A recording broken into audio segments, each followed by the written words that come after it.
I love my little fishes as they swim about their home. I love my little fishes as they swim about their home. When the sunlight shines upon them and their colors begin to glow, I am drawn into a world where my heart longs to go. I imagine scenes of beauty and feel the warmth of love. I love my little fishes as they swim about their home. I have traveled the world over, but never found the peace that comes from watching my fishes as they swim about their home. My heart is happy and I am content to sit and watch them swim. I will not be alone while these fishies are in my home. Hi there. When the sunlight shines Hi. upon them and their colors begin to glow, I am drawn into a world where my heart longs to go. I imagine scenes of beauty and feel the warmth of love. I love my little fishes as they swim about their home.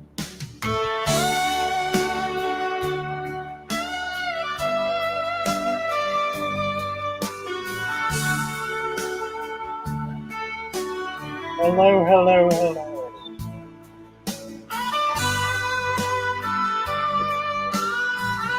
DINA. Hey. Yeah, I'm gonna say.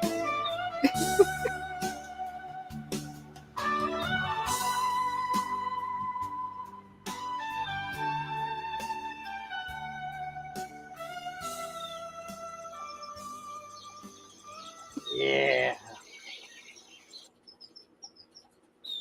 Mercy, mercy. Here we are. Fish Fam Link. Welcoming Richard Trustle to membership. We now have more than 100 members in our YouTube channel, Wow. which is kind of exciting. Yeah, it is. Stylish Ninja. Need to get Stylish Ninja a wrench.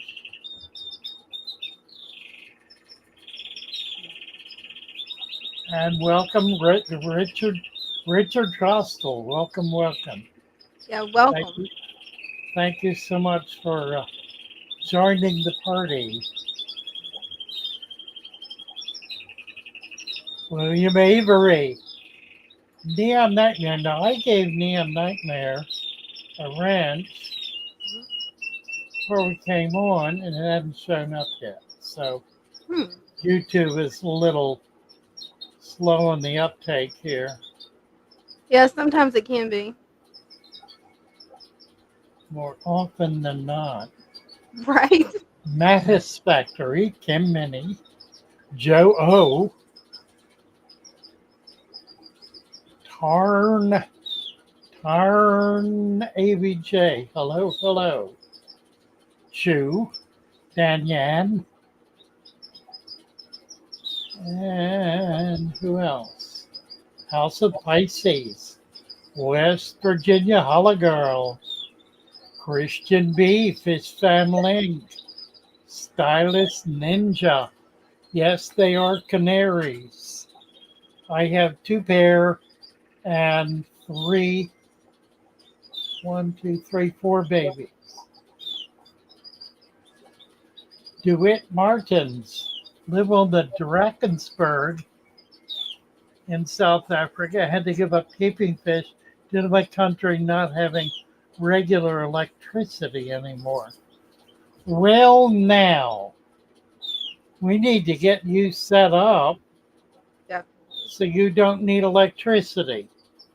You can keep fish without electricity. People did that for hundreds of years. All you need is the deep substrate. You need a planted tank. You need plants, and there should be lots of plants. So I don't know anything about the Drakensberg. Let's look that up. Let's see.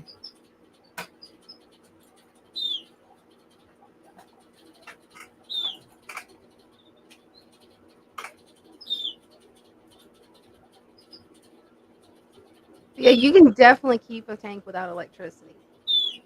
Right. Mhm.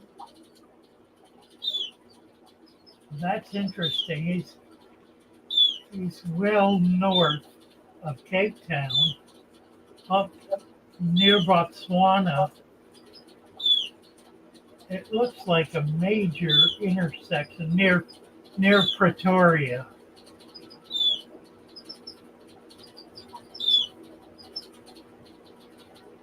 Let's see what else is there. Should be. Well, I don't think you will have a problem. I don't know what temperature is there. What tropic?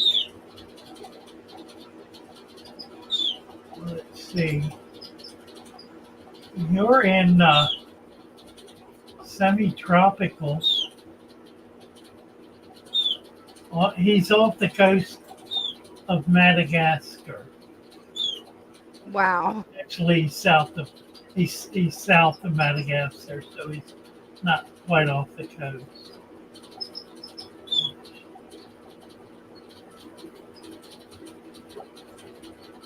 Pretoria. It's pretty close, actually. He's right about at the southern tip of Madagascar Yeah. in that latitude. Um, so the trick to it is to have a lot of plants in the tank, and then be very selective about the fish you choose. You want to understock the tank with fish. So, for example, if you have a 20-gallon tank, put no more than 10 1-inch fish in it. Um, 2 3 to 4-inch fish, like that. So it's understocked, and there will be no issue with the tank becoming oxygen depleted, or with more biomass than it can sustain without moving water. But you absolutely can keep fish in a tank without electricity. The key might be lighting, but my guess is you can set it up in sunlight, either outdoors or in your case, it would be a northern exposure window since you're below the equator. Um, and I don't think you'll have any trouble at all. I think you can do it. Stylus is saying, oh, the wrench is too much power. Well, see, here's the balancing factor, Stylus. Everybody else on here has one as well. So if you choose to act in a way that, in your terms, is highly irresponsible, you will be caught in the act within 1 to 2 seconds and will find yourself disappeared, or at least your comment. Adam says, trust the power of the wrench. That's Really, funny. it's true. That's it. It's essentially the same argument as the Second Amendment. Mhm. Um, if everybody has guns, then everybody is careful about using guns. It, Exactly. it's only Mhm. it's only when, and you find this is really true. It's only in areas where there is strict gun control, that gun abuse is most common, and the biggest problem, Yeah. because when you take guns away from responsible people, only those who are irresponsible are left with them. And that is a recipe for disaster. Our forefathers understood this perfectly clearly. The ability to protect yourself, your family, your neighbors, and your community is a fundamental God given right, not Amen. one that any state has the moral standing to be able to interfere with. And so the second A, 2A is one of those rights that are not guaranteed by the Constitution. They are acknowledged by the Constitution as rights given us by our Creator. They are rights that are based on the fact that we are alive and on this earth. They are in that sense utterly fundamental. So it is only under tyranny that those or any other rights are taken from us. That is so true. And for those who would like to argue, what about the rights of a woman to abort her pregnancy? I would simply remind you that pregnancy is an independent life, albeit momentarily dependent, as are we all, upon others. But it nevertheless is an individual and independent life, and no one, no one, no one has the right to take that life. The right to be free from legal murder. Yeah. The right to be free from legal murder. Call it what you will and treat it as you will. There are those who certainly disagree with me. You're perfectly welcome to disagree with me. I strongly, in the strongest terms possible, invite you to examine your beliefs in the light of any genuine sense of absolute morality. If you live in a world in which morality is up to each individual, then you live in a world I want no part of, because it is a world of chaos in which demons rule. You can have that world. Right. I don't want it. And I refuse to live in it. Birds are having a party. Zebra finches. I love finches.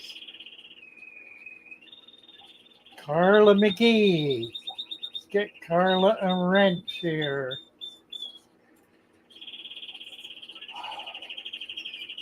Oh, we got off on a big political rant here. Right at the that's interesting, isn't it? How did that happen? It was needed. Carla Cox. I'm going to take the next step with this. It goes to the issue of a dirted tank.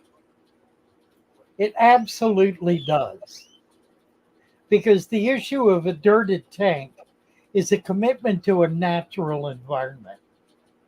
It's a commitment it is a commitment to being in unity, in harmony with nature, as opposed to trying to somehow extract oneself from nature and build some kind of social structure or intellectual network or operational system that makes it possible to exist without the natural world. The difficulty with that is that we are a function of the natural world. We did not get here from some alternate universe. We got here as creatures of this earth and this nature system. We know that how? Well, we know it because all of the genes in our body are replicated in the bodies of virtually every other mammal and many of the other invertebrates and non-mammals living here on Earth. We clearly are members of this life system. And as such, we need to be in harmony with it. How better to do that?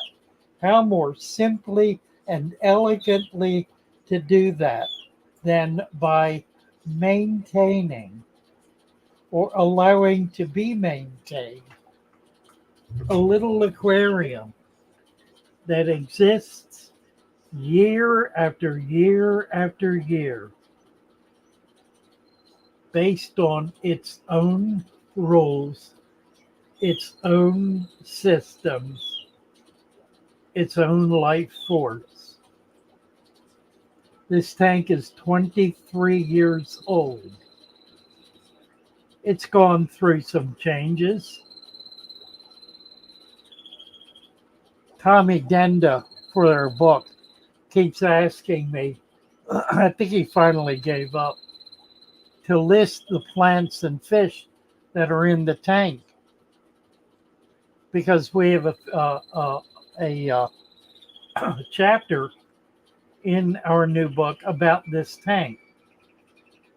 And I finally said, Tommy, it goes through, it has gone through many changes in fish population, invert population, and plants.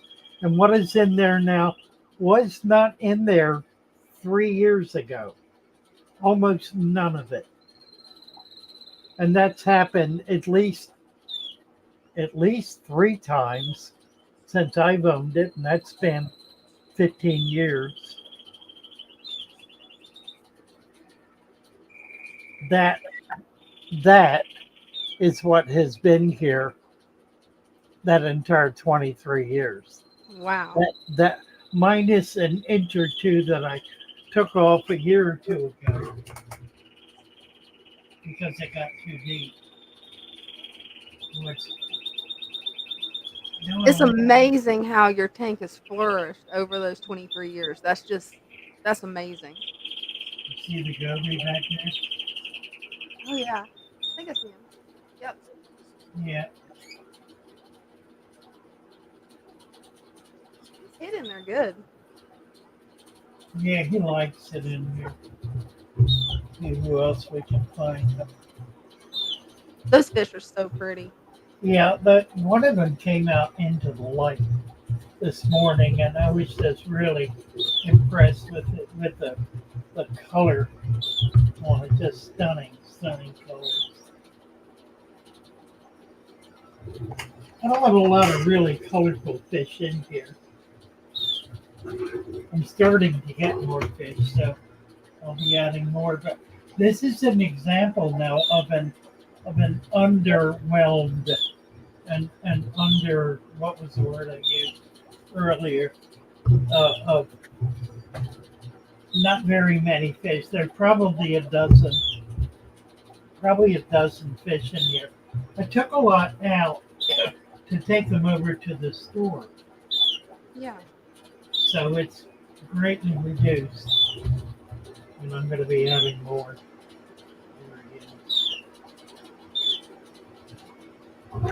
Well, Hey, that tank looks awesome. yeah, it's looking a lot better. The plants, I replanted it about a month ago, and the plants are beginning to catch hold and start growing now. So we're getting some interesting new growth. I have a lot of cricks in it, a lot of Conogetans and Nubias. I Yeah. got criticized for having common plants in it, so I took it to What? heart. Why Oh, would they criticize that? Joe's talking about your fish room. Yes. Thank you, Joe. Yeah, I'm working on it. This is gonna be kind of a jungle when I get done. Give us a little tour. Show us what you're doing. Hey, I can do that. Let's see. Hopefully, I'll get this back in the right spot. I don't have a very long cord, so right. Well, if I can get it, there we go. This is going to be a turtle tank. It's a 65-gallon. That's going to be a fish tank. It's a 20-gallon. Then we've got the 5-gallon fry tank that stays green, so it automatically provides food for them. Then I've got some rice fish that my husband surprised me with, which of course it's me. It's turning green. Then, well, you guys already know about my 75 gallons, so but it's gonna eventually be a paludarium. So we're probably either gonna use turtle or maybe crab. We lost your mic. Oh, can you hear me now? Yeah. Awesome. Yeah, I'm either gonna keep turtles or crabs in that one. So we'll see how many turtles I end up with because I'm researching crabs because I found the cutest crab called a vampire crab. It has little purple claws. It's so cute. Oh, let's see. Nate says, what all is in the tank? You have a lot of fish compared to plants. Is he talking? He's got to be talking about mine. Yeah, I think he's talking about yours because Um, I've got some rainbows, pair of rainbows. I have two pair of gobies. Um, I have some fungulus, which is a top minnow from Florida. That's the real colorful one I was showing you. It's kind of a delicate color. There's also a pair of these two, or a pair of, of, of bluefin killies. oh, those And are the male's very colored up, so they're clearly in spawning mode. The female is the bottom, male's the top one. Here's a goby. We saw somebody dark. And then not a lot else. Rainbow. There's one little tetra in here somewhere. There should be some cories. I think they tend to stay hidden. They're pygmy cories. I haven't seen them in a while. Every once in a while, something will pop up. Oh, I was looking in that tank. I saw a fish yesterday swimming in a corner, up and down and up and down, about a 2-inch fish. And I don't remember putting a 2-inch fish in that tank. hey, maybe it came in on some plants as a little egg or something. I don't know. It was a goby type fish. So Oh wow. obviously something I put in there that I forgot about. Let's see. Leo. Hello, Leo. Purple is your favorite color. I love purple too. I don't know many people for whom purple is their favorite color. David Anati. Hello, David. Where are we? DeWitt Martins, Lloyd Goodyear. Let's see, who else? Nate's Fish. Did I get? I think I just did that. Yes, I did. Daniel the Gamer. Hello, hello. The name of the purple claw crab. I don't know. A Oh, fiddler? Is it a fiddler crab? I think he's talking about the one I was talking Oh, about vampire getting. crab. Okay. Vampire. Okay. They're really cute and colorful. I mean, they are adorable. I want to research it first because I've never kept a crab, and I want to research it before I even try that. David Anati. Hello, David. Darbwire. Hello, Darbwire. Oh, well, let's see. How's the new store coming? Well, it's coming.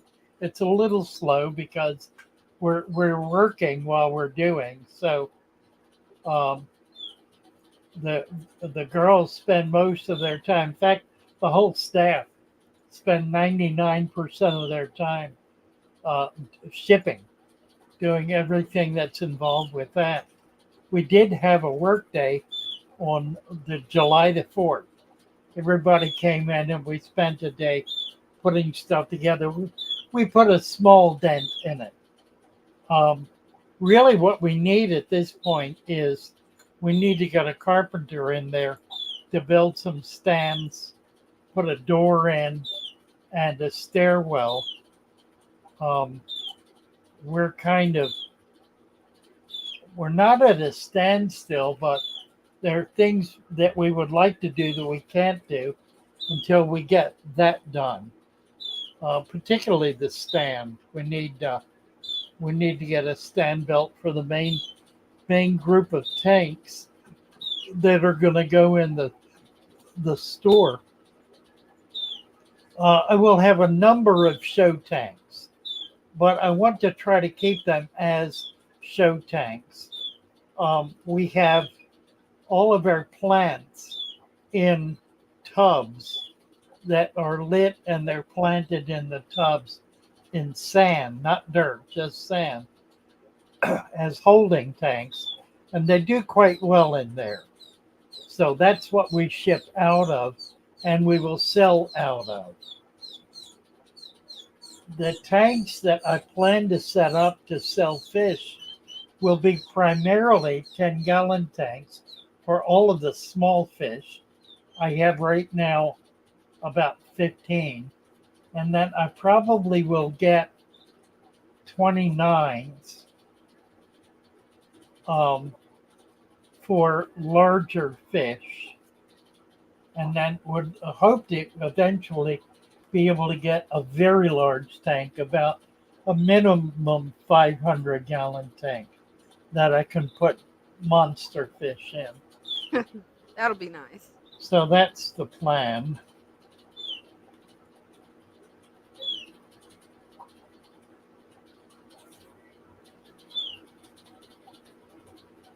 Oh dear. I drank a beer earlier today and I slept an hour and a half and I'm still not over it. I'm afraid the alcohol is just wearing me out. Hey, you needed the rest. You've been Yeah, busy. yeah. David and Noddy, drunken fish, he says. Adam, funny. Will ram's horn snails' tentacles grow back? I do not think so. But it'd be interesting to see.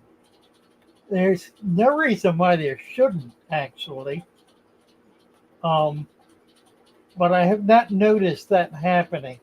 Keep an eye on it if you can keep it alive to be able to make that determination. That would be worth noting. Yeah, it would.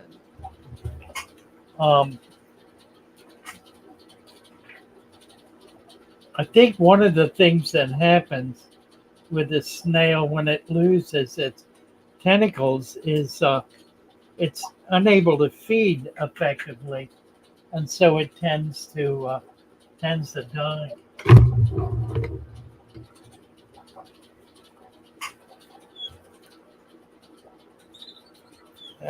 The heat doesn't help. That's right, Neil. Yeah. Heat doesn't help. You guys still having the heat wave up there in Maryland? It was 91 earlier. At 3 this afternoon, it was 91. Wow. Silver That's pretty Fox hot. 40. Nate's Fish. I plan to take up more space than fish, about 15 fish, biggest being a young bristlenose. Thinking it could be a combination of stuff, maybe too much light for food. Don't know what he's referring to. Daniel the gamer, can I have a little extra tips on fish keeping? You sound like a pro. Well, hang around, Daniel. Just hang around.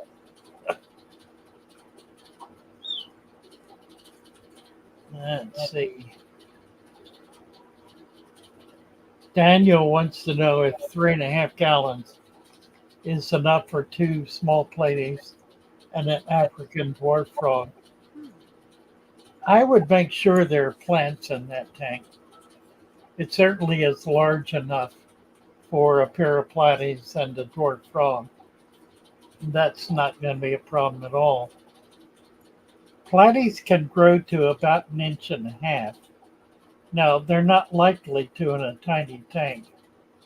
3.5, that would be about here. It's a little small. The platy, the platies and most other popular live bears, they tend to get a little bigger, like mollies or swords. They get a little bigger, and 3.5 is, well, they can survive in that. The possibility of them jumping out is pretty high. I would do tetras in a tank that size, small tetras, like neon tetras, green tetras, even skirt tetras. I would, I would not do barbs. I would not do danios. I really would not. You could do guppies. Guppies don't get particularly big. You could do Formosa. I don't know if I have any Formosa left. I'm gonna have to have someone to ship me up some natives from Florida. Kind of, yeah. Kim Minnie says beer and diabetic are a great or a terrible thing. Oh, I And, didn't think about that. Does that affect diabetes? oh, sure it does. A lot of sugar. I didn't Yeah. even think about that.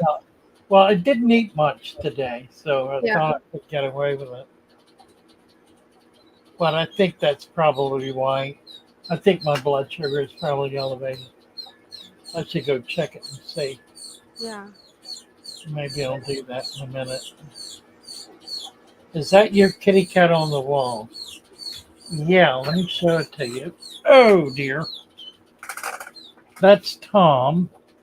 Oh.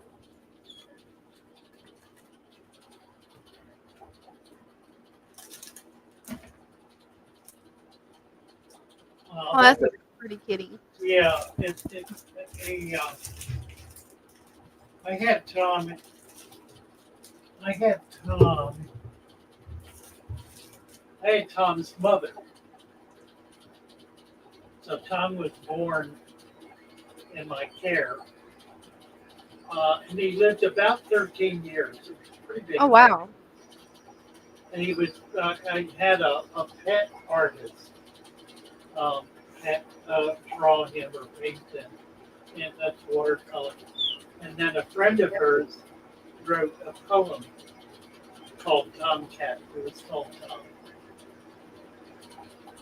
Yeah, that's amazing. They did a really good job on it. Yeah, it's nice. It does remind me. It's funny, when she did it, I said it's missing something. It's missing a black spot on the lower lip. He had Aw. a black spot on his lower lip. And that kind of defined him. But yeah, he was a very gentle animal. Really more like a dog. Yeah. I'm gonna I've had get, a few good cats too. They Yeah. can be sweethearts or they can be mean. It all depends on their nature. I'll be right back. Okay.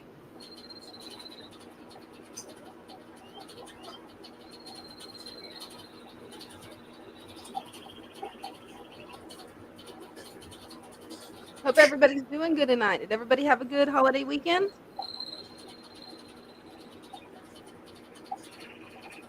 Yeah, mine was busy. I've been working on cleaning tanks, setting up fish tanks, setting up stands, taking down shelves, and doing a lot of stuff in this room. It's still not where I want it yet, but I'm gonna get there.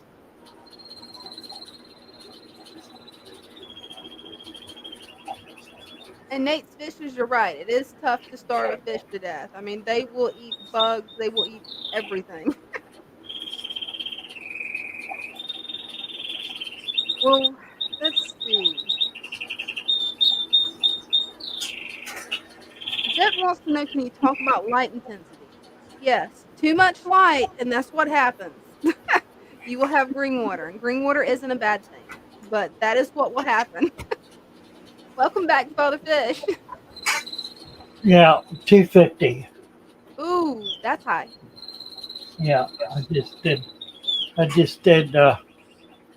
some insulin. Probably overdid it. I didn't But realize that alcohol could make blood sugar shoot up that high, or is it just beer that does that? no, it does. The yeast and the sugar all the sugar converts to the alcohol converts to sugar. Yeah. Wow. Dan Yan said, I was told at the pet store today I could keep angels and blue rams together. That's interesting. You probably can. Blue rams tend to stay on the bottom. You'll find them rarely more than a few inches above the bottom of the tank. Angels tend to stay in the top to middle of the tank, so they inhabit different strata in the tank, which is one thing that keeps them apart from each other. The angel is not particularly aggressive unless it's in spawning mode, and then it simply is protecting an area. The same is true of the rams. In a large enough tank, they'll go to opposite ends of the tank and establish territory. I would not keep them together personally, but I don't think there's any particular reason not to. I the reason I wouldn't is because you've got a very large fish with a very small fish. The angel can get quite big, 5 to 6 inches. The ram rarely more than an inch. Now, they're both extremely desirable fish. I think what I would do is have some dither in with them, some other kind of fish, like platies, for example. Something that would occupy that middle ground between the two. You could certainly put a plecostomus, like a bushy nose, in with them. But I think the story is correct. If you were asking them, can I put them together? And they said yes, that's sound advice. If you were saying, what are two good fish to put together? And they said that, that is not sound advice. So, you know, it's an interesting kind of choice. Gypsy Stacker. What is Gypsy referring to?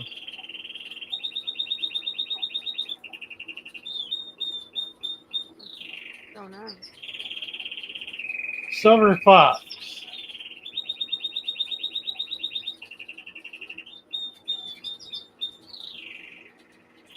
Darwar says drinking beer is like eating bread. Yeah, that's absolutely right. Would Uh, wine do the same thing, or is it still, is it yeah, too Neil sweet? Wine's the same thing. Sure. Nate's fish. They eat most of the food. What is he referring to? Is that the That's what angel and ram?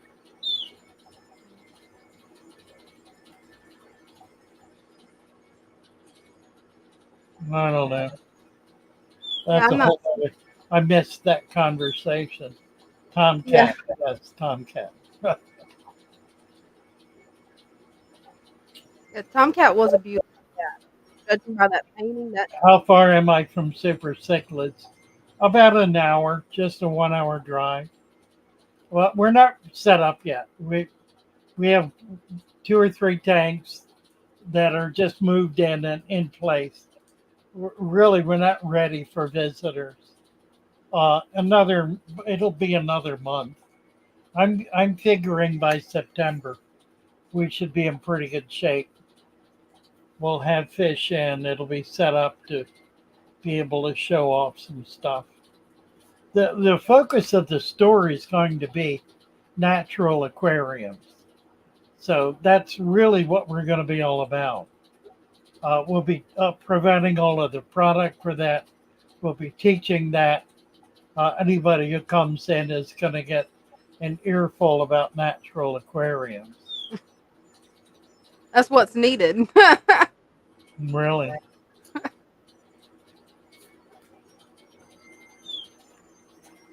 Hey, Darkwire's got a really good question for you, Father Fish. All right. Um, at Father Fish, for a 3G beta bowl, what's the minimum glass thickness you'd use? I bought one intended for a flower vase slash decor. A double plate. You probably can't get it. Um, most bowls are single plate, which makes them very easily broken. You tap on them with Yeah. something equally hard and they'll break. Double plate is a little stereo. You can there are some egg bowls. I've seen some bowls that with heavier glass. And I would really recommend that. I would not recommend a thin wall glass bowl for as a to keep fish in. Too many things can happen, and it's too likely to get broken. Anything that breaks easily, and a thin bowl like that is going to break easily. Now I keep bettas in the 1 quart or 2 quart glass bowls, and I do that. I don't put rocks in for one thing, or anything else that could click on the side and break it. At least I try not to. And I tend to keep those bowls where they're not touching each other because they can touch each other and break. You push one to the side, and it taps the other one, and one or both will break. So you have to be careful with thin wall bowls like that. I use them for bettas and for micro as micro tanks.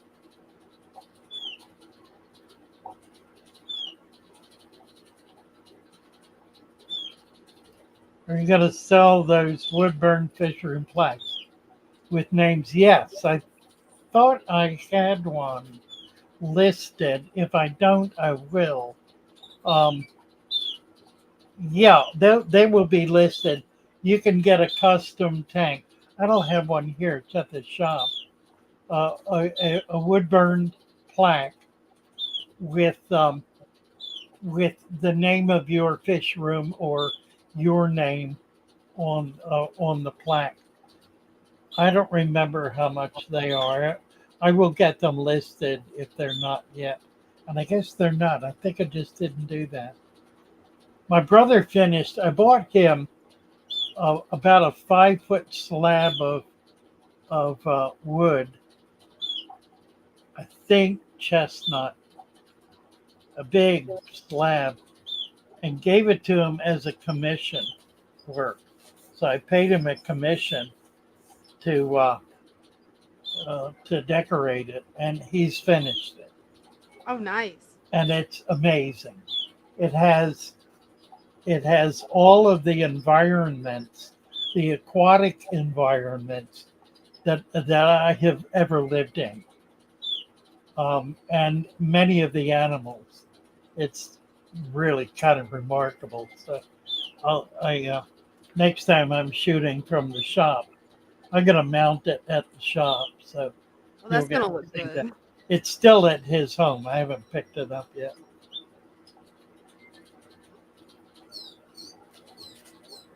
Doom Pie says bread will raise her blood sugar way more than a couple of beers. That's interesting. I'm assuming, yeah. Let's see.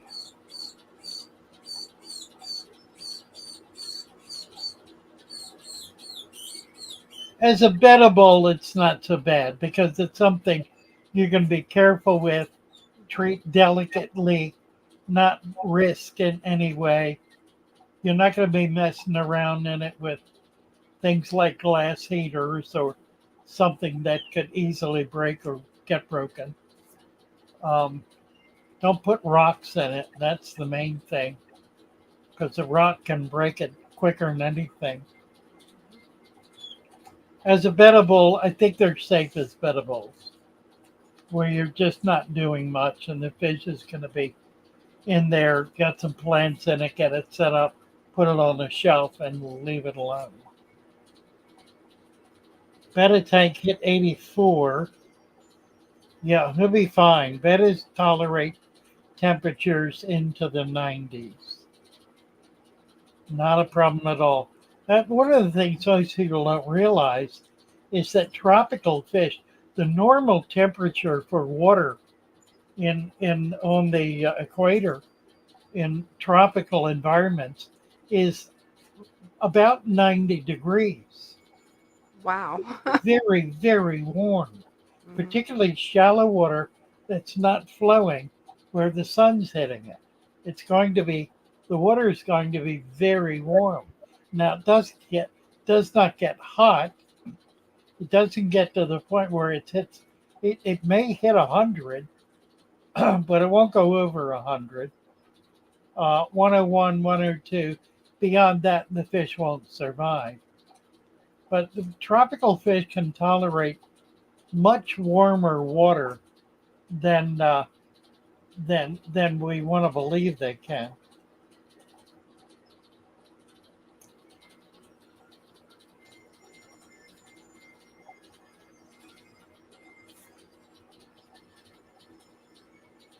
Let's see what else is going on here.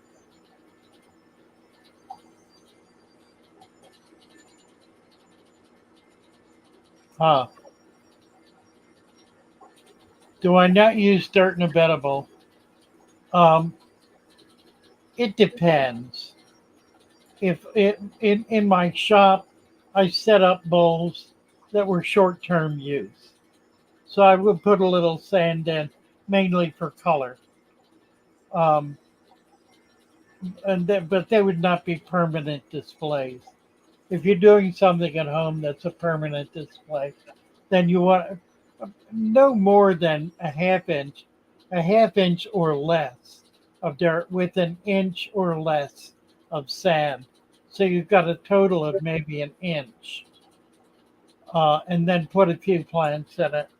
You can do a nubius in that or fern also because there will be a fair amount of nutrient in the water column that those plants will absorb. Yeah, Arafat is saying we have better fish wild in India. They do fine even close to 96 Fahrenheit. The ocean temperature here in North Carolina is 82. Warming up, isn't it? Yeah, I was noticing the temperature is all Corpus Christi with this hurricane coming in. We're 86, Mhm. 86 and above, so very warm water. What temp do I keep my tanks?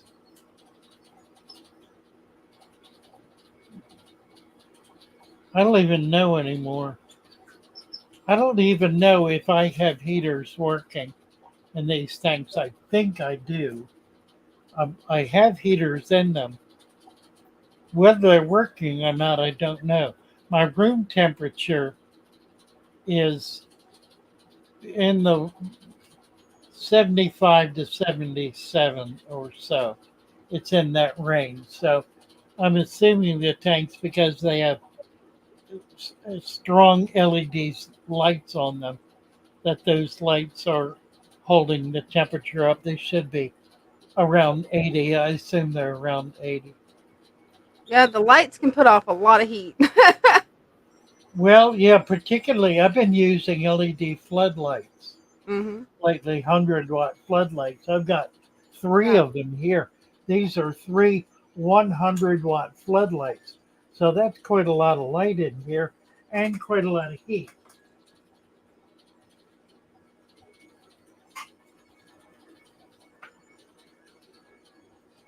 Yeah, I need to get some big fish in here. The gobies are new. Yeah. I think they're the only thing I'm putting new though. I want to get some more 5 line. 1, 2, 3. Yeah, five bar 5 bar cichlids. I've got just one. Guy sent me two, and the other one didn't make it.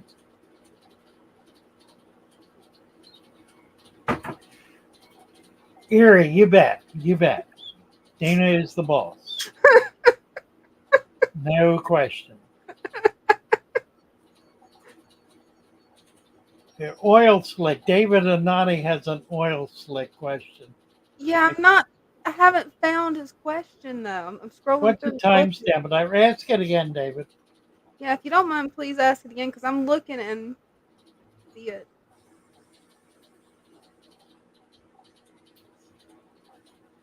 My Betta ate garlic while she was in quarantine 86 with ick. It's gone now. So it refers to either the ick or the garlic or the Betta. Which of the three is gone now? Is it the Betta, the ick, or the garlic? I assume you mean the ick. I assume you're referring to the ick. Uh, I don't know if garlic would really affect the parasite. It might. mm, The temperature certainly does. It doesn't kill it. What it does is it drives it into the substrate where, because the temperature is, it's a cold water parasite. They tend to be found in rivers and creeks and streams in in uh, in areas like from the Carolinas north up into Maine. Tends to be more cooler water. So when the temperature gets really warm, they drop into the substrate. Now, they cannot live there very long. They can live without a host for 4 days. So if they're down there for more than 4 days, if that temperature is staying up for 4 days, they die. Which is why we say 4 days, of course. 86 degrees for 4 days, and that will in effect kill them. It's not that the temperature is killing them, starvation is killing them, but the starvation is brought on by the temperature and their inability to function at that temperature.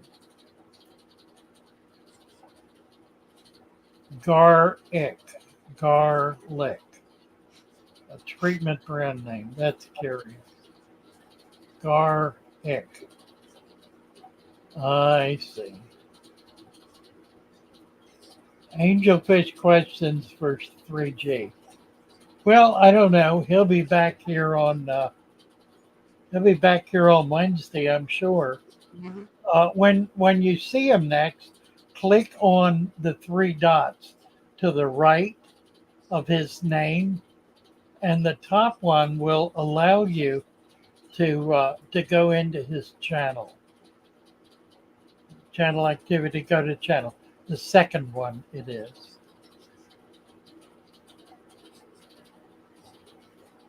Preposition quiz, says Armbruster. What? Preposition quiz.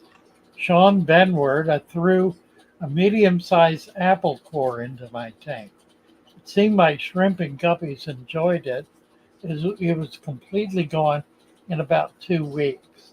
Any kind of vegetable matter put in a tank. Now, you don't want to overdo it because it'll create an environment that will simply cause bacteria to explode. In other words, it'll be far more nutrient in there than the natural biological system can handle. But an apple core is fairly small.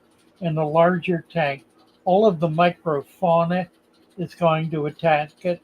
Snails will, fish will. As it breaks down, it becomes more digestible. So most everything will poke away at it, and yeah, it'll disappear in a relatively short length of time. But again, not too much.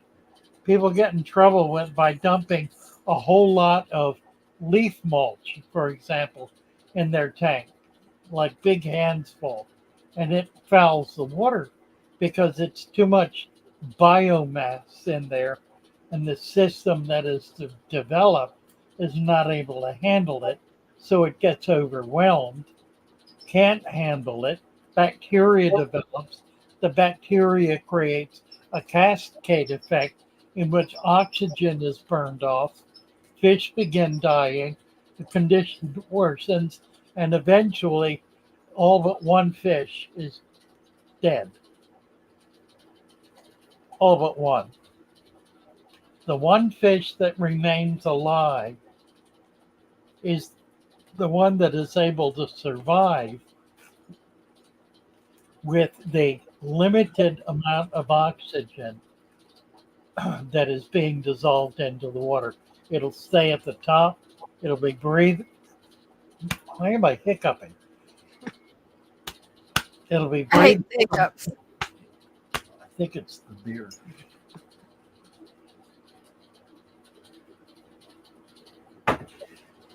I never do that.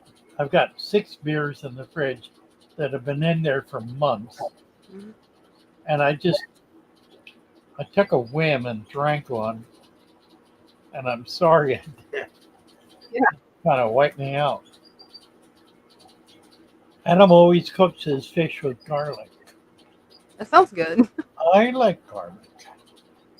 One of my 3 embers is bloated and breathing hard. Do I quarantine it? Was bloated before I added to the tank. It's hard to say. That's a good thing to be able to bring up on Discord because it may in fact not be bloated.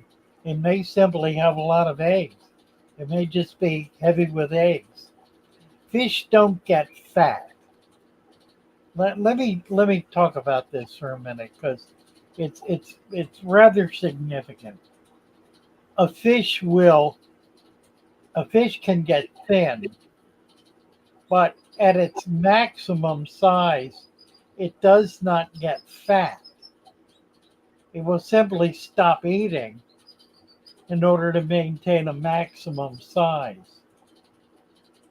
If it's depleted of food, the first thing you notice is the area where the ears would be, behind the head on the surface, begin to become concave and the belly shrinks. That's a sign of a starving fish. If you feed that fish, it'll come back if it's not too far gone. It'll come back and it'll be fine, but it won't get fat unless it's a female filling up with eggs or unless it's bloated. Bloat is an internal bacterial, typically gut infection. Something is wrong with the gut. There's bacteria buildup in the gut, which is where garlic comes in. Because if it's still eating, you can feed it garlic and it will kill that bacteria and reestablish the gut biome. But fish don't get fat as such. They don't put on huge amounts of fat the way mammals do. The fat is maximized on a fish. They do get fat on them, but it does not go beyond a certain point because they have a kind of an exoskeleton. They have scales, and the scales are like the carapace on a turtle. They prevent the animal from getting very large. It can expand somewhat, but it's not going to get it's not going to get like that. Now, we see goldfish that look like they're fat. That's genetics. They're bred for that shape. That's really not fat. It's simply the fact that they're genetically bred to be able to get bulbous, to be able to get big and round. That's really interesting that fish they don't get fat. That's neat because I always thought with the goldfish that it's just fat goldfish. I never realized it's actually genetics. That's really fascinating. Well, you blew me away yesterday. I did. You did. What I do? I posted a video, which is on Discord, Hmm. uh, showing how I clean crabs. Hmm. I did about a 2-minute video on cleaning a blue crab and eating it. And you made the comment, I never knew that you could eat the meat in a crab. No, I never did. Everybody that I've known was always like, "Do not eat the inside meat of the crab, just the legs and the claws. The rest of it, you don't know if it's poisonous." And I'm like, "Okay, I think I'm done with crabs. If you guys don't know this is poisonous or not, I think I'm done." That's funny. Yeah. That's funny. Oh, Yeah, cucumber. Cucumber is good.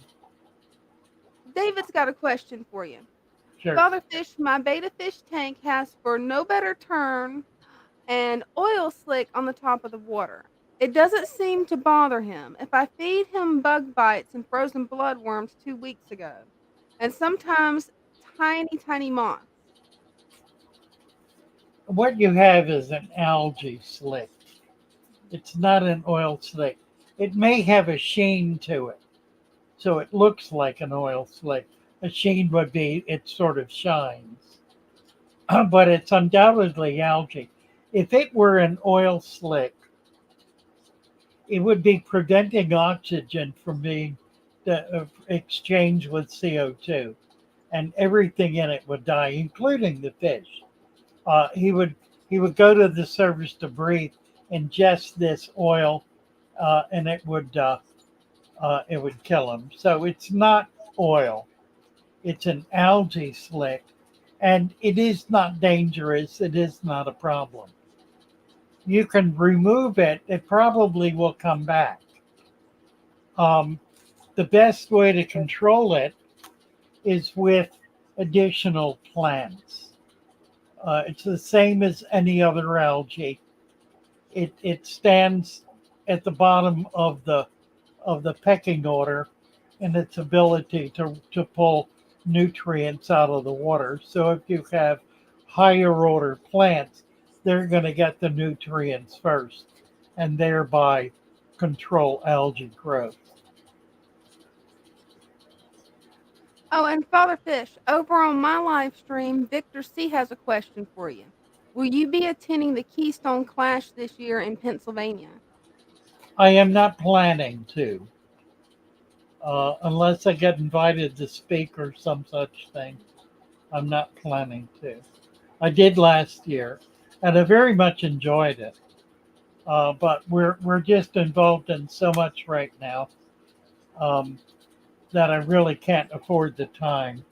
Yeah. It's hours, a few hours here and there are precious commodities at this point because we're understaffed and overworked, and so we have a great deal more to do than we have the time, energy, or personnel to do.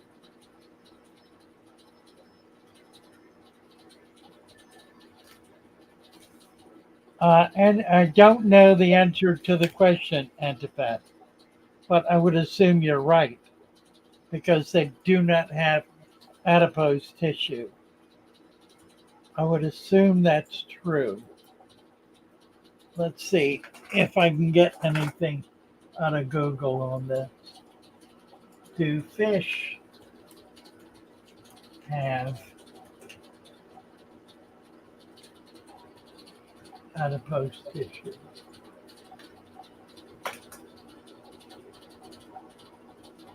Well, okay. It's divided into two types. Visceral, which lipid is mainly deposited in the abdominal cavity, such as Japanese sea bass, grass carp, and most economic fish species. Subcutaneous adipose,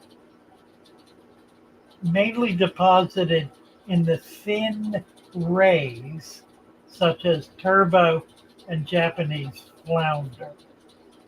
The fin rays. That's pretty interesting. That is. Rays, such as turbo and Japanese flounder. I got another question. What is a fin ray? Spines, rays, and caudal fins. Fin spike, fin spine, caudal fin, spines, rays, and caudal fin. Spines, salt fin, rays, right. So the ray is not the spine, it is the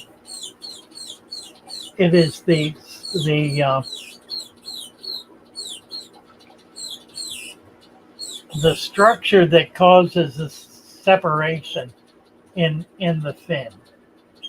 It's the ray. It's the well, I've always thought it as a spine, a soft spine, but it's called a ray. So it is the ray that retains fat. That's interesting. Doesn't seem to me to be substantial. I was wondering, but I don't know much about fish anatomy.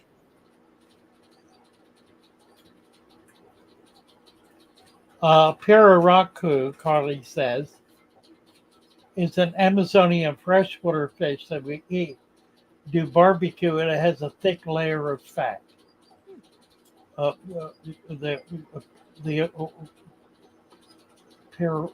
Yeah, let's get a picture of that. Yeah. It's a pacu, I think.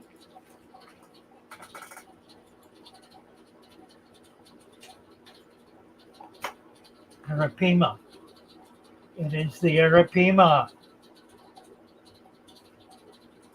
Let's see if I can show this. That's an amazing fish. The Arapima gets upwards of 8 foot. They're harvested at 4 foot typically. Let's see if I can get this. Not without getting rid of my song, which I don't want to do.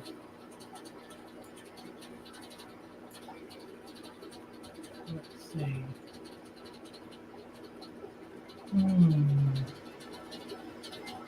Maybe I'll do it anyway. It's a wonderful fish. Okay, so stop screen. Share screen. Here we go. Wow. Yeah, really amazing fish. They get, as I said, they get quite large. They can get up to 8 feet, 10 feet. They get quite. It's the largest freshwater fish. Wow. And they're stunning. I love the red and black on him. Yeah, there's some other pictures of them. Like that one. That is a beautiful fish. Now that one's about 3 foot probably. Mhm. I'm surprised people aren't raising these more as actually a food fish. Well, they are. They are. 'Cause I've They never heard of these. they're a little difficult to raise because Mhm. they are raised in ponds. They're a warm water fish. I think there have been some efforts to raise them in Florida, and it's met with some success. Not a lot of success. It's pretty though. Now, if they just had one that wouldn't get over this long, I would want it. 10-foot fish. Yeah, I don't have any place to put one of those. Let's see. I love those colors. Wow. You can really see the red on him there. That is a monster fish. It is a monster fish. Oh, man. That's something. That is a huge. And they are a shallow water fish. Mhm. They live in 2 to 3 feet of water. Wow. I have had them. There's a boat full of Yeah. them. What was it like keeping one of those monsters? Well, mine never got that big. It was, I think I got it to 2 foot. That's still a monster. Look at that jumping Wow. out of the Check water. him jumping out of the water. Wow. That one's green.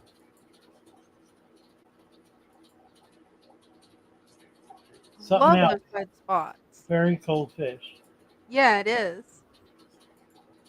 That is a really cool fish.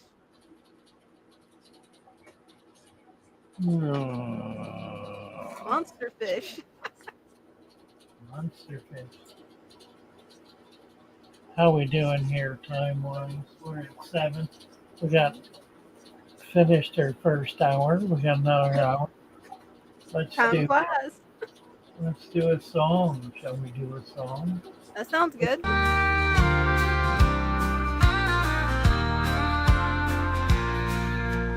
Deep in the water where the fish roam free, we're building a food web, a tiny world to see. Leaf litter from nature, providing a home.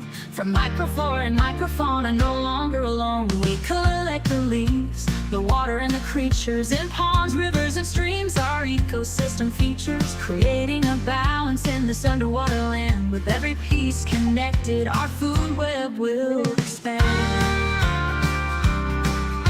Creating a balance in this underwater I don't know all the words land. With yet. every piece connected, our food web will expand. Building the food web in our aquarium today. Feeding our ecosystem in the most natural way. Leaf litter provides the perfect home for all.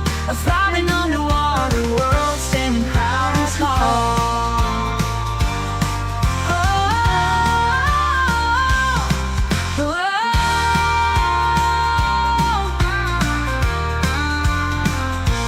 Microscopic life hiding and thriving beneath the surface of the water, a delicate motif.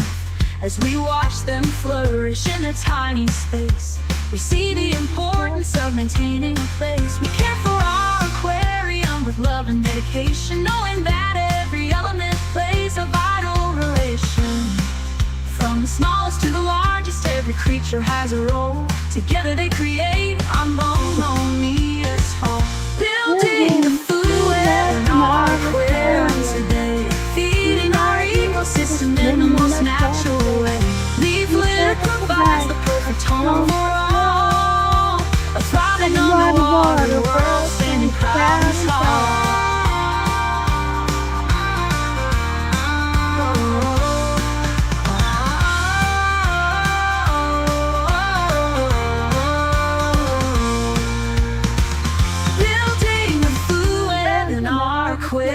Today, feeding our ecosystem in the most natural way. Leaf litter provides the perfect home for all. A thriving Traveling underwater world, standing proud and tall. Building a food web in our aquarium today, feeding our ecosystem in the most natural way. Leaf litter provides the perfect home for all. A thriving underwater world, standing proud and tall.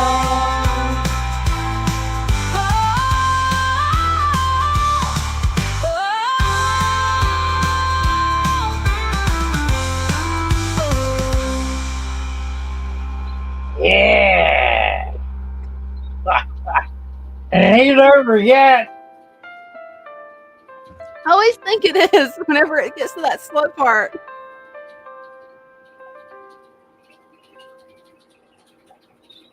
In the water where the fish roam free, we're building a food web, a tiny world to see. Leaf litter from nature, providing a home for microflora and microfauna. No longer alone, we collect the leaves, the water and creatures in ponds, rivers and streams. Our ecosystem features, creating a balance in this underwater land. With every piece connected, our food web will expand. Building a food web in our aquarium today, feeding our ecosystems in the most natural way. Yeah. That's fun. Yeah, it is. What else? Let's see what we got in the chat. There's a bunch of stuff getting blocked in chat. I'm not sure what's going on there.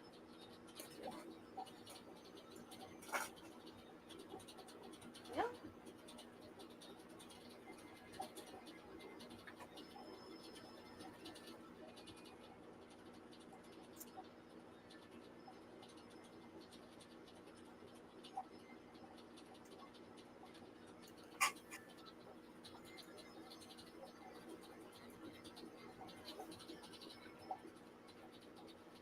Aha. She did, didn't she? She wrote the lyrics, so she ought to know them. You would think I would, but I always end up forgetting when the lyrics change. I remember the chorus perfect. I need to get a print out where I can see the lyrics. Right. Let's see. Miss Lecturus. You need to get a wrench. T-bone. We have a T-bone, which takes me back for about 2 years. There was a character, a gentleman in Australia who went by the name T-bone. Yeah. He collected, trying to remember, tetras, I think. And he was with us every single live stream. He died about a year and a half, maybe 2 years ago. So having a T-bone come up brings back lots of memories. Yeah. Sorry to So hear that. welcome T-bone. And are you a friend or related to our Aussie T-bone? I think I've already given you a wrench. I think. Yep, he's got Yeah. one. Yeah.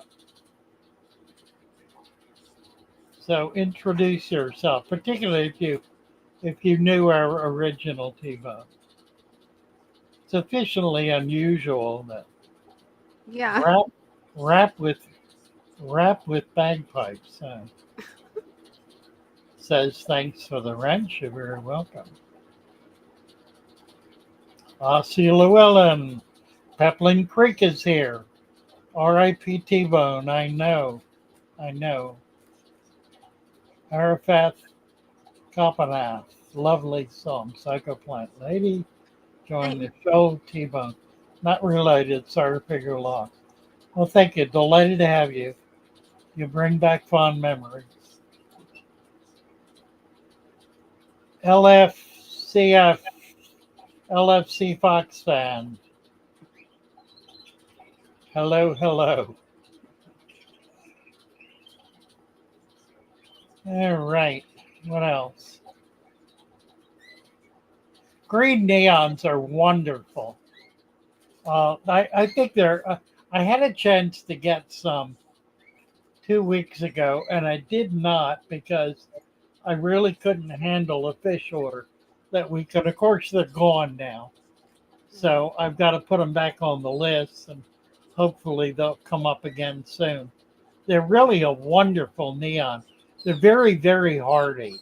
They're wild caught. I don't know that anyone is breeding them yet. The big neon breeder or cardinal breeder in the States is Valley Farms. They're located in Florida, in Gibsonton, Florida. They have a very big and a very sophisticated operation. Their primary fish, not their only one. They're not exclusive, but their primary fish is the cardinal tetra, which they breed by the millions and breed other fish as well. Breeding fish by the millions. That would be amazing to see that fish farm. Really.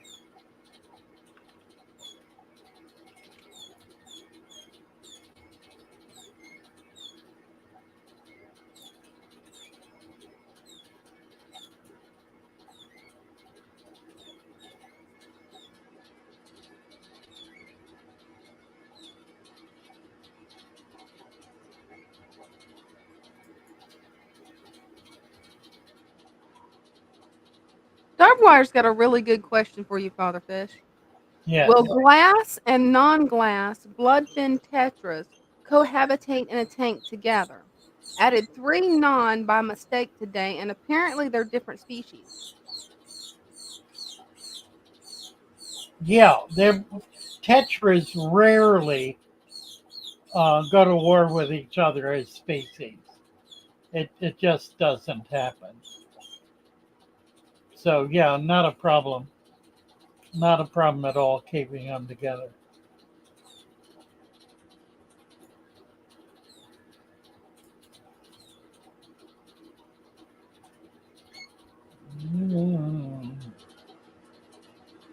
Getting caught up here a little bit. Yeah, that's what I'm working on doing too.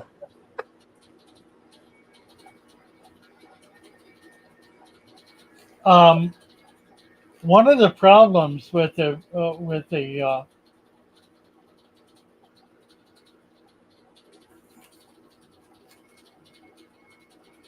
paraku is that it can hurt you if it rams into you. Yeah. I mean, it's a big, powerful fish, and they have a way of doing that. One of their defense mechanisms is the headbutt. So the guys who are working the nets, catching them out of the ponds, keep the nets well in front of them, so that when they hit the net, they don't hit the guy in the water. Yeah, that could definitely put somebody in the hospital, I would think, because the fish's head looks like it's like this big. Yeah, it can ruin your day, right? Yeah. Father Fish, this is a really interesting question. Deacon wants to know, is it safe to eat aquarium snails if you had to in a SHTF situation? Well, it would not provide much in the way of nutrition, and you would need to cook them thoroughly. Anything that's cooked thoroughly such that it kills whatever bacteria there is typically going to be safe unless there's a toxin involved. I'm not aware of any toxins in snails. I don't think I would do it, although you never know. You get hungry enough. Yeah, There are that's lots of true. things you can do, but it certainly would not provide much in the way of nutrition. The fish generally would certainly be edible. Hmm. And if I were in that kind of a situation, I probably would not clean them. Uh, I was I had some friends years ago who were Cambodian natives. They had come over after the war and were living in the little community I was in. And I got to know them and invited them to my home. I lived on the water, and they were fascinated with getting out in the water with some nets and catching things. They caught all the typical little stuff that's in the water, and they threw all of it in a pot and cooked it and ate it. Wow. I mean, little minnows, Hmm. little crabs, and everything. Anything that was alive. They didn't clean it, they didn't do a thing to it. Threw it in the pothole, cooked it, and ate it. And that kind of caught me off guard. Yeah, I Because, would. yeah, I tend to be rather persnickety about cleaning fish, Hmm. but they were not at all. So I give you that.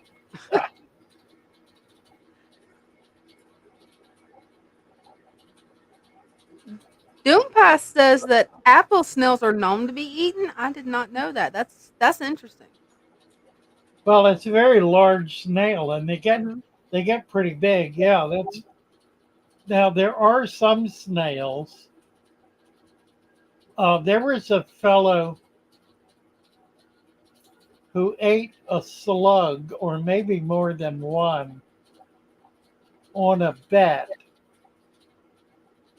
a few years ago, and he died from it. Oh no, that's horrible. It was not cooked; he ate it raw, Ooh, and I think what he died from was a parasite yeah. that infected his body. That was in the slug. They're uniquely nasty critters. They're slime. I had a bunch of them on the side of my shed a few weeks ago. Just maybe 20 or so, just a whole horde of them. And I was flipping them into my hand, throwing them in the water. And when I had finished, my hand was coated with this thick slime that would not come off. Yeah, I had to use soap and water, and it was hard to get it off. Mm, So I could just imagine what happened to that poor kid. yeah. I couldn't imagine eating something like that raw. Like no. Mm-mm. Yeah, I know. Mm-mm. Um, my chat has stopped. What's your last time stamp? 7:14. Yeah, I've stopped at 7:05. Hmm. Yeah, YouTube's been acting strange the last couple of days. I wonder if you can refresh the page, maybe if that might help. Yeah, that's what I'm about to do.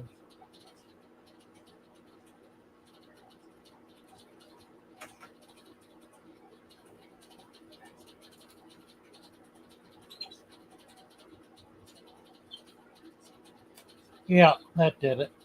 Awesome.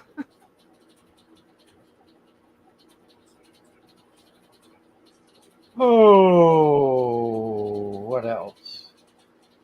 I'm just in shock at what Deacon just wrote in there because he said that the snail mucus is sold in Europe for fancy anti-aging cream serum. That doesn't sound healthy. Mm-mm.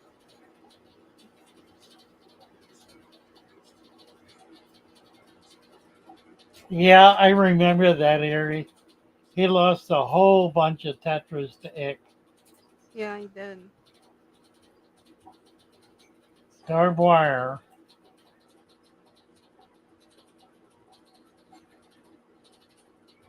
Glass and non-glass bloodfin tetras. Yeah, just don't see how it could be a problem. Do you know Nahaki's aquarium on US 1 in Palm Bay? No, I do not.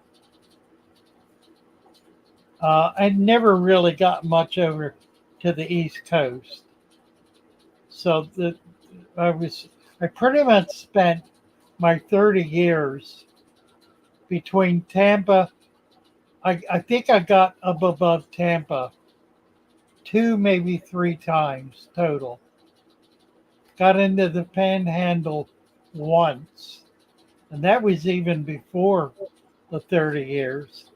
I did get down to the Keys, was in Miami twice, mostly um, Tampa, Sarasota, Venice.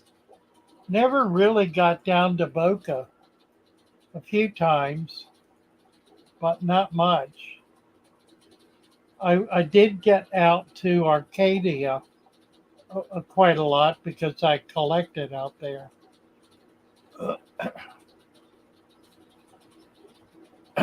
They have some lovely albinos and a huge axolotl. Nice. And KX2 is saying that bettas are hard. Well, KX2, you need to stick around. We're going to make it easy for you. The key to keeping bettas is setting up a natural tank and feeding them things like mosquito larvae and scuds and other things that you can collect from the ditches outdoors. Need to add more non-glass blood fins. I think it's completely up to you. It would certainly help that population to do it.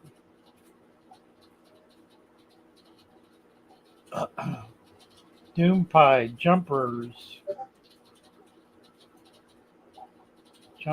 sewer jumpers,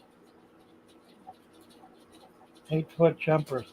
Oh! He's talking about the Arapima. Mm. Morning Star Quaid. Hello, hello.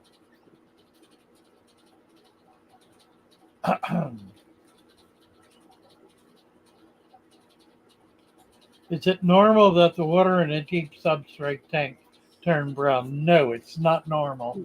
It happens because the dirt is not adequately capped with sufficient sand.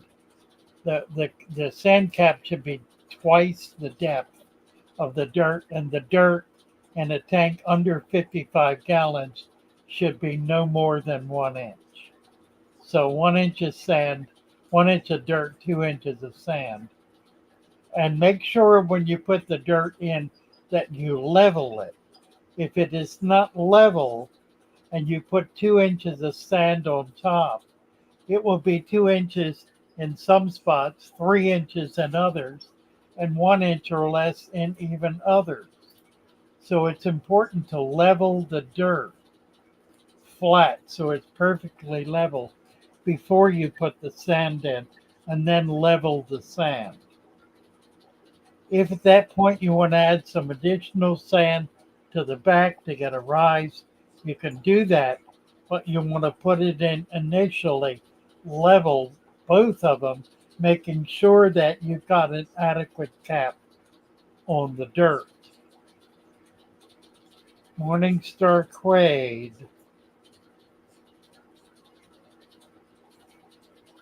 Oh, lost all the shrimp. Yeah, it could have been the temperature. Don't know what kind of shrimp you had. I assume they were near Caradina. Um, it will not attack shrimp. They can't get into the body of the animal. Um, I just don't know.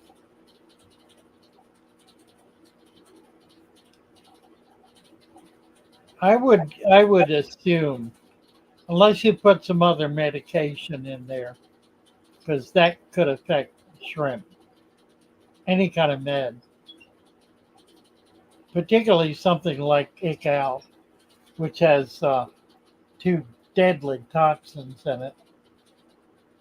It's got formalin, formaldehyde, and malachite green, Mhm. both of which are extremely toxic, and in fact are carcinogenic. It's honestly scary that they put that stuff in fish medicine. Yeah.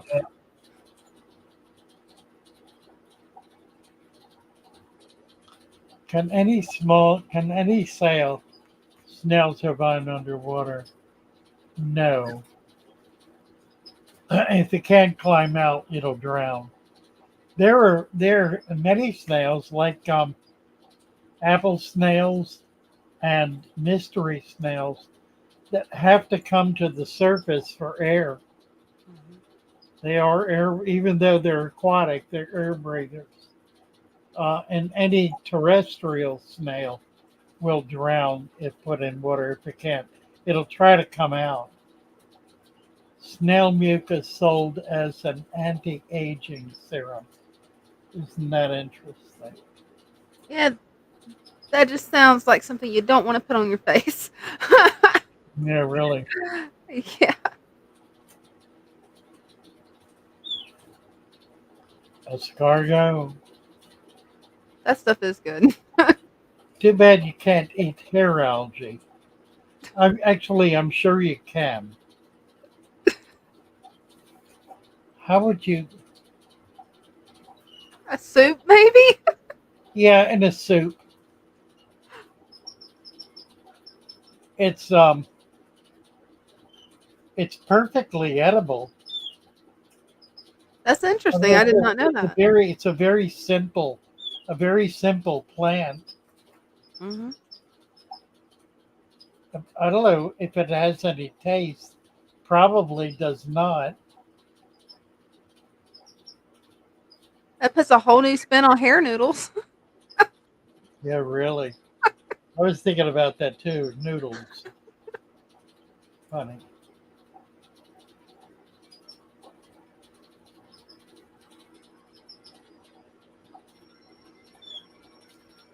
Oh, Elise 3.0. Hello, Elise.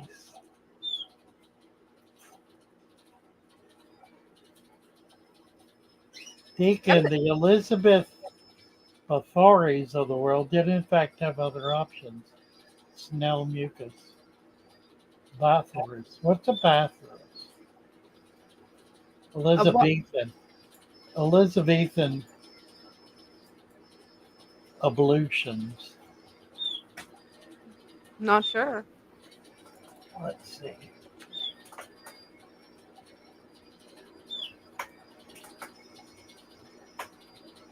Elizabeth Bathory,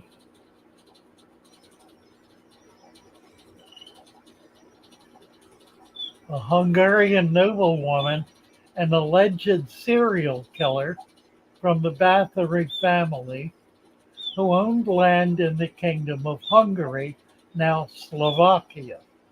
Bathory and four of her servants were accused of torturing and killing hundreds of girls and women from 1590 to 1610. Her servants were put on trial and convicted, whereas Bathory was imprisoned within the castle of Katish, where she died under mysterious circumstances. The charges leveled against Bathory have been described by several historians as a witch hunt. Other writers, such as Michael Farren in 1989, It said that the accusations against Bathory were supported by testimony from more than 300 individuals, some of whom described physical evidence and the presence of mutilated, dead, dying, and imprisoned girls found at the time of her arrest. Wow. Okay, so now I want to know. That sounds like a real life horror movie there. Yeah, Like, that's so wild. Somebody couldn't even make it up. well done, Deacon. Nice catch. Ugh. KX250F. Why do Baghdadis die no matter what I do? I can't keep it alive. Well, I tell you what.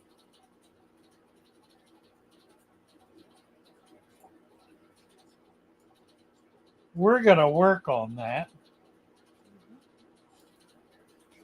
KX2. We need to get you over to the Discord. Got to come over to the Fatherfish Shoal and to raise your issue. In fact, I believe we have a beta channel over there where you can meet and greet beta aficionados and determine precisely what is required for you to keep these gorgeous little animals alive and thriving. Do join us. That's a great community. Jenny Cole.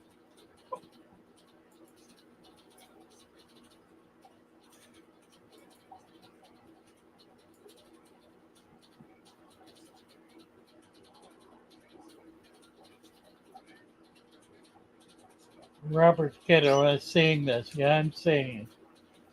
I'm seeing it.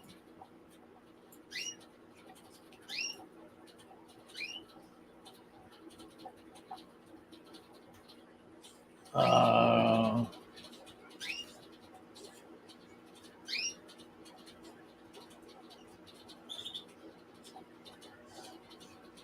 Doomkai's got a question for you, Father Fish. Any fish recommendations for a 5-gallon shrimp tank?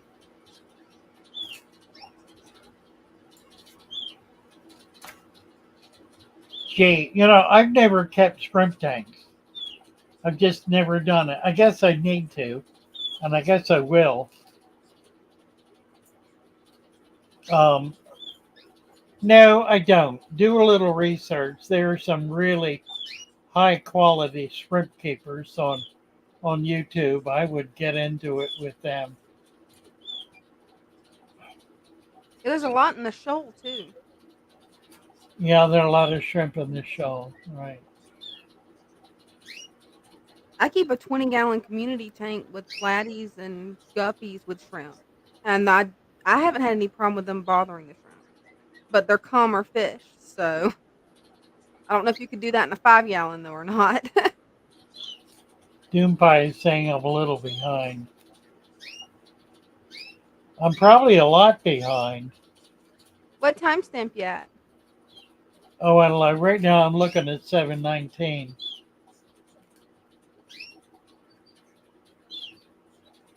I'm going back.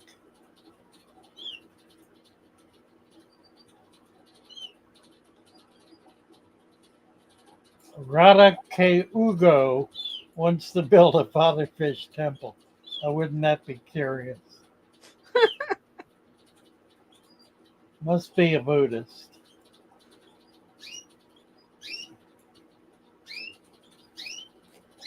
Daughter uses products with snail mucus.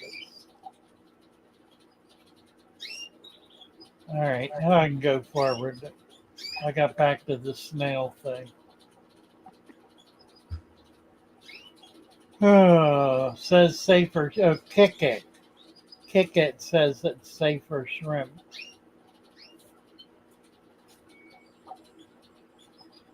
Rods is Sharp International. Father Fish.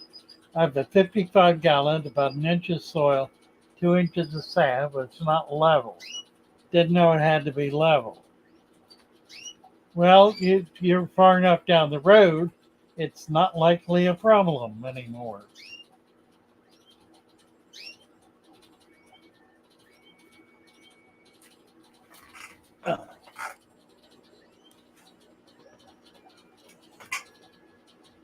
Now, if you got a snail from a pond, it was likely an aquatic snail. If you got it from a tree or leaflet or from the ground and put it in water, that would not likely survive unless it could climb out. Apple snails lay their eggs above the level. No, that's not true, Doom Pie. Mystery snails lay their eggs above the water level. Apple snails are live bearers. They bear one young live every day. So I have a quarantine process for new fish. I do. Uh, I recommend a quarantine tank set up as a natural tank, as opposed to a hospital tank. Those are totally different from each other. And I recommend keeping the new fish in there for about 2 weeks, long enough to know whether or not they have a problem, and feed them and treat them exactly as you do your regular fish.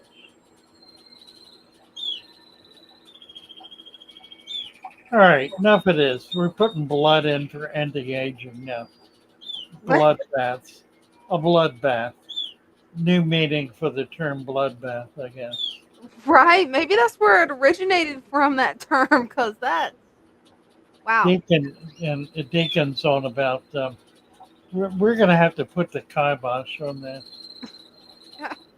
Uh, Who knew there was such weird beauty treatments? That's just.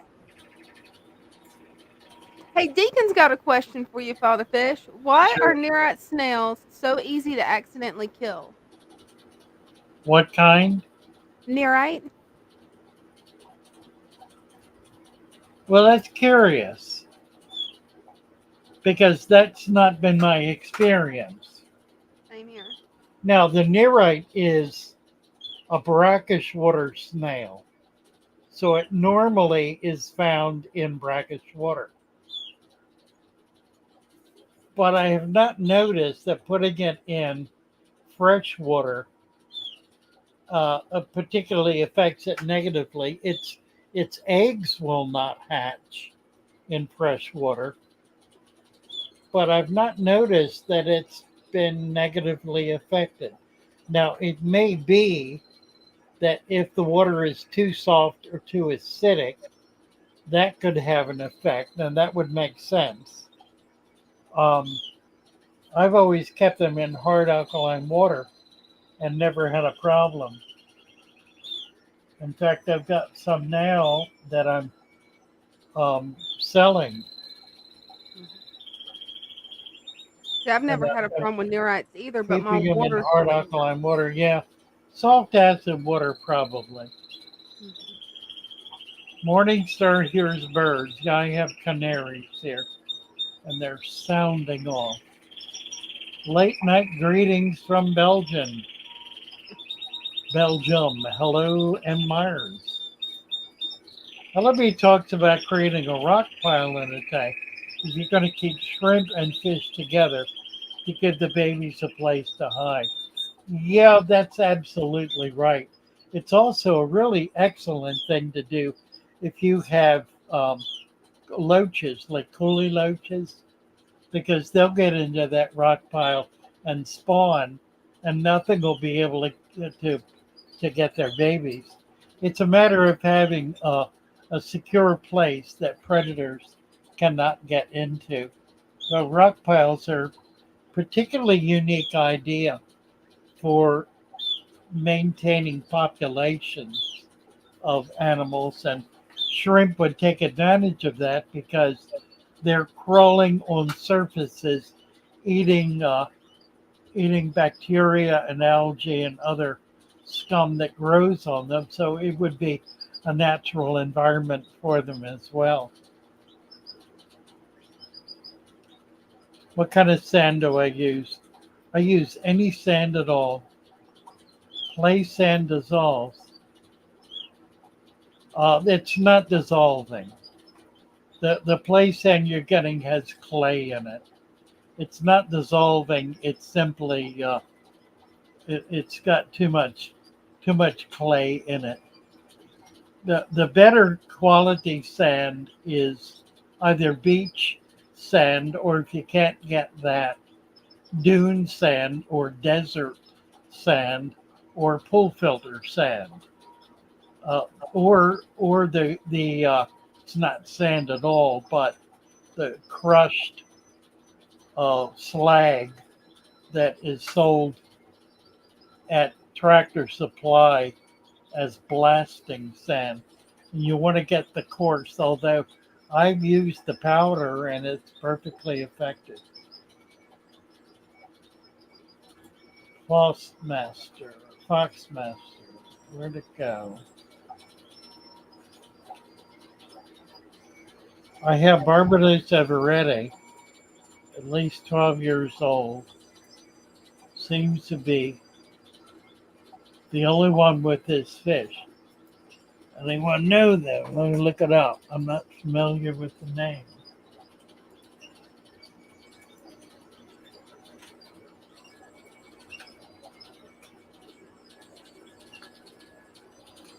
Oh, that's interesting. What'd you find? Well, let me get back to it here. Let's see if I can get a picture of it.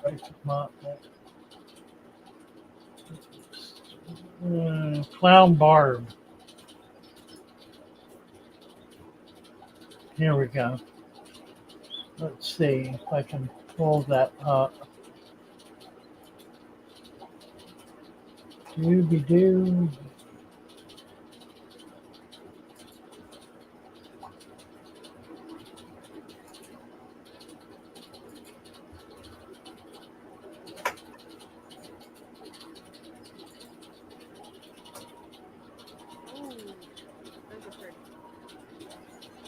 They have just come back into the hobby. They've been gone for a long time.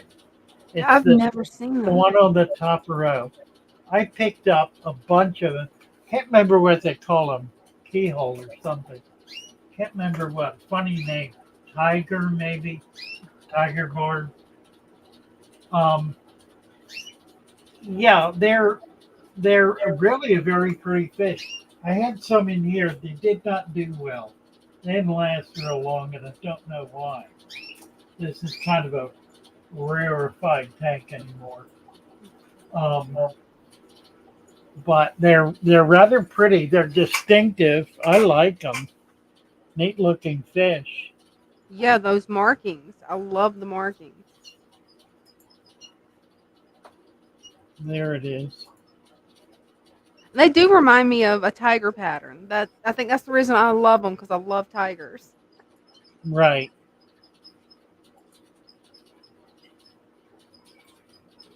Got a better picture of it here. Let's see if I can get it to come up.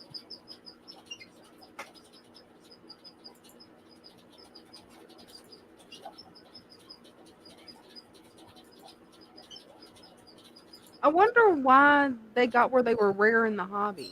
I'm glad they're bringing them back. Nobody was breeding them. Wow. Those are cute little guys. I hope they're little. Yeah, they don't get big. An inch and a half, maybe. It's a barb. Pretty. Yeah, they are. That's a pretty fish. 12 years old. Wow. You should be able to find them again. I've seen them recently. I know the wholesalers are bringing them in. Apparently, somebody's breeding them again, probably in Thailand. Hey, I'm glad they're breeding them again, because that's a beautiful fish. What plants can best withstand the salinity of aquarium salt? Really good question. Many of the plants that we have in the hobby are plants that are found in brackish water. The swords, for example, Vallisneria. Not many of the stem plants, although some are, but the rooted plants, crypt, I would say, survives in brackish water. Cryptic crane. The bulb plants will not. Ferns, probably not. Anubias probably will, but I don't know about that. But I know swords and val and sag will, corkscrew, all of those will survive in water with a little salt in it. Now, they won't live in salt water. They will live in a light brackish content, upwards of 1.1, not 1.2. 1.1 would be about the highest. What do you do to reset your quarantine tank if something sick ends up in there? I let it sit for upwards of a month. Generally, in a week, whatever is in there will have died off without a host. Ache is a good example of that. Ache will die in 4 days without a host, so it doesn't sit around waiting forever for a host. That's not the way it gets transmitted. And generally speaking, any other parasite or bacteria or disease-causing critter is going to die off without a host. So just deny it a host for a few weeks and it'll be fine. You can always do a water change, but that doesn't really accomplish anything. If you're really paranoid about it, just break the tank down and start over again. I have a fruit fly farm for my fish. Yeah, the wingless fruit fly that's a really excellent food for fish. Pretty easy to keep. You can keep them going pretty much indefinitely. And it's a really good food for small fish.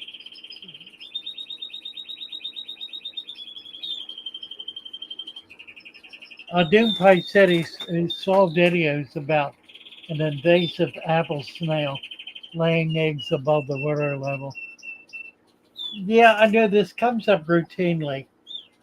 The only apple snail that I'm familiar with is a live bearer. And I have not researched this enough to know whether, in point of fact, there are apple snails that lay eggs. My experience is they're live bearers. And the mystery snail. And I don't frankly know the genetic difference between a mystery snail and an apple snail.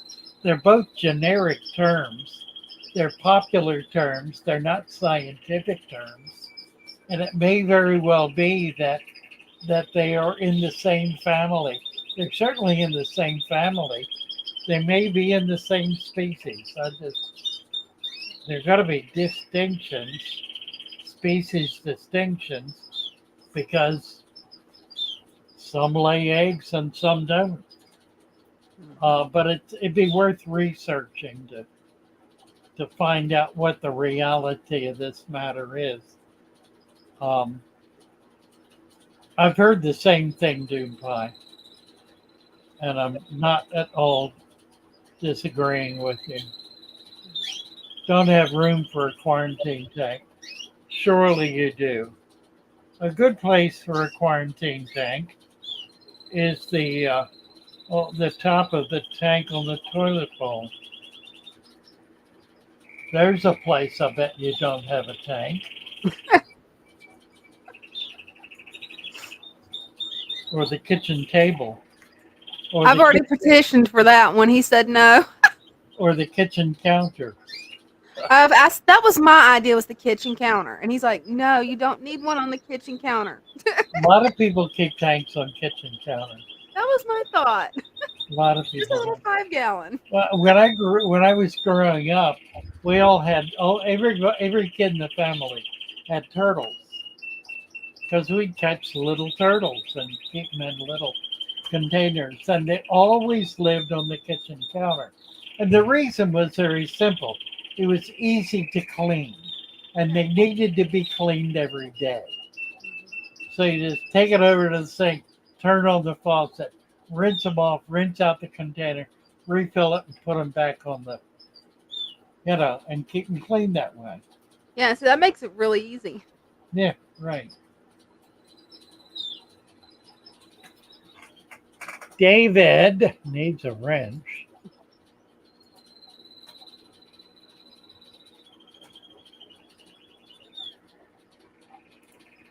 Then we're going to find out what David's talking about.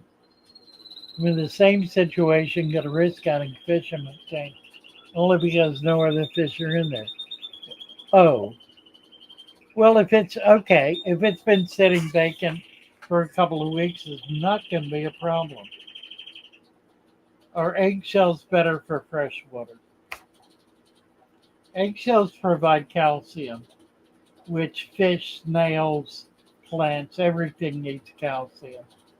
So they're a good thing to put in fresh or salt water for that matter. You put them in salt water as well. I got some coral for calcium. Will it hurt the better to share the tank with? No, it probably won't. It'll make the water harder. The betta should not have a problem with that. Foxmaster is from Belgium. Foxy's Fishes is here. Hello, Foxy's. Lots of still questions. Yeah, you need to be chiming in all this. Foxy is the expert in snails. It's been a lot of snail conversation. Tell us about the difference, Foxy, that we're just going through about mystery snails and apple snails, and how some snails lay eggs and some bear their young live. Are they? What is the deal? And are the terms apple and mystery anything more than popular terminology? And it'd be interesting to know too, what is up with these apple snails that you keep hearing about that come out of water to lay eggs? Because I haven't heard of those except on the live stream. So I'm really Yeah, curious. and I tell you, Foxy, if you want to come up and talk about it, I'd be delighted to have you to Yeah. invite you to come up and chat about this. If you would like to do that, just say yes, and I don't know if I post a link to her as a DM. I think I can. Channel, go to channel, pin message, report room, user. I use or remove it. I don't know that I can. I know there's a way to do it. I just don't know how. Is she on Discord? I don't know. She has been. I'll tell you what, I'm going to post the link That'll work. and I will invite her up if she wants to come. It's not an open invitation.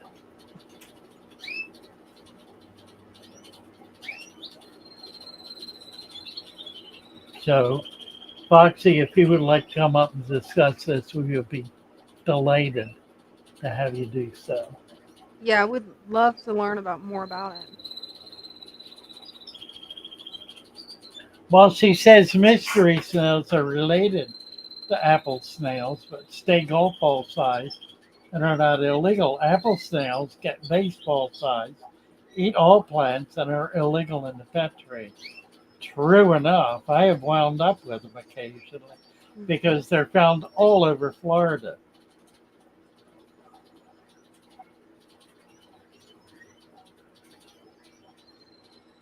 See, what's funny is the only time I've seen an apple snail, which did not stay in the pet store long, was in a pet store. I've never seen one in the wild in my area. Yeah, they get big. Yeah, the one I saw was like this big. I wanted it so bad. So I found Yeah, out it ate the dogberry. plant. Shrimp and snails can get calcium directly from eggshells. Mhm. Snails, particularly, but both of them. Yeah, they will chew on. I think she just came up. Oh, awesome. Uh, Hi there. I think Hey. she just came up. Oh, awesome. That's not Foxy. That's No. somebody else.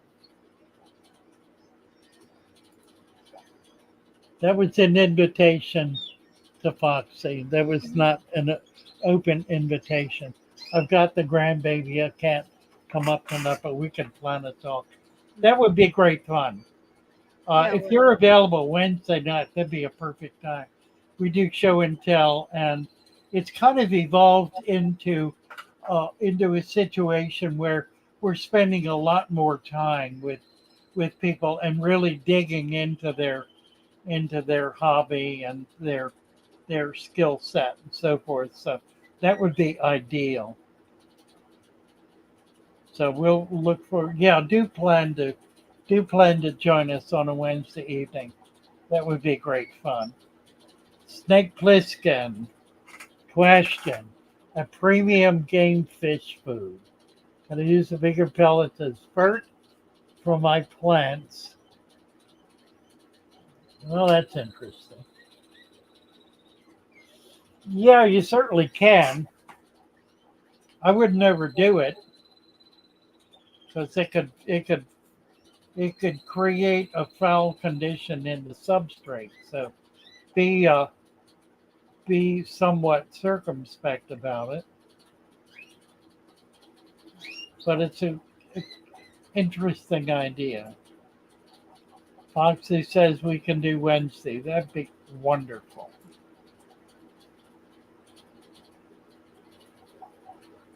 You coming for the barbecue August 3rd, Holly? They're having a barbecue. hey, that's fun. Nice.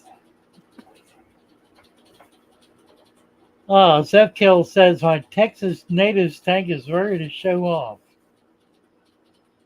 Well, coming up Wednesday. Wednesday evening is show and tell. That's when everybody is invited to come up and show off what you're doing, Mhm. what you're doing.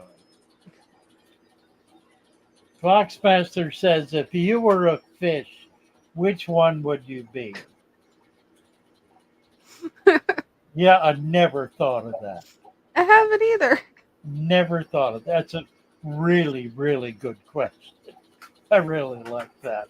Mhm. If I were a fish, which fish would I be? That's a tough one. I don't know. I might be one fish one day and another the next day. Hey, there you go. I would certainly want to be a betta, but I also would want to be an arapima. Mhm. I think I'd want to be a shark. What's funny about that is when I think about it, what I think about is what would it be like? How how does what is that fish's life experience? That's a And good question. how is the life experience of one fish different from another? I mean, Mhm. I, that's something that I encounter all the time Mhm. because all fish are not the same. Fish experience their environment differently from each other. Now, all tetras may experience it in fairly common ways, and all live bears and so forth. But when you get to the outer limits of that, when you get to bettas on the one hand and arapimas on the other, those are fish experiencing their environment in radically different ways. Yeah, they would be. And I would be interested in that. That would be where I would go with that question Yeah. to learn what it is, how a certain kind of fish, how it feels about itself, about its environment, how it experiences its environment, what its sense of self in its environment is. Because I believe all living things have a sense of self Yeah, absolutely. that delineates them as an individual from all other selves, even those that are relatively identical to themselves. Now, when you get into schools of fish, that's a whole other issue. Yeah. I don't know that they do distinguish themselves. I think they probably do not. I think what is unique about them individually is their lack of individual uniqueness. That would make sense. I think the one that'd be the most interesting or the most fun would be to see what the guppies' experience of self would be because they're just so curious and fun loving and cute. Funny.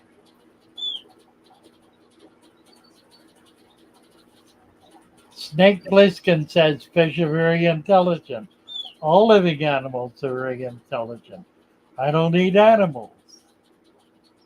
Foxy says, "Oh, I guess Holly can't make it to the barbecue. Oh well." Party snails. Party snails. There you go. Cuddle puddle rams. An axolotl. That would be a boring life, I think. I've Yeah. got some axolotls.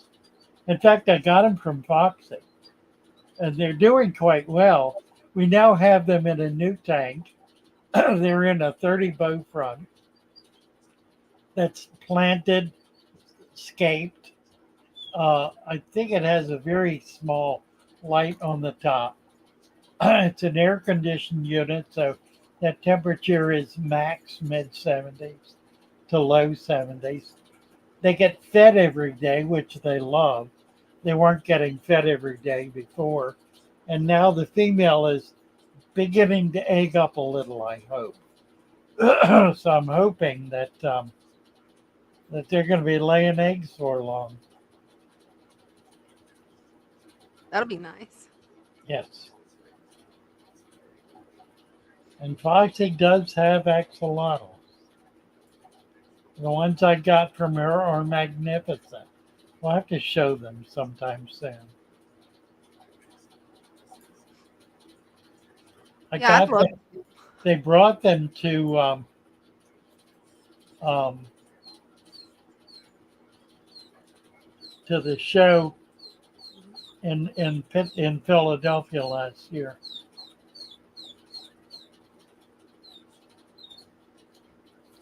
So I've had them. I don't know how long was that in the fall. I think it was earlier. Seems to have had them longer than a year.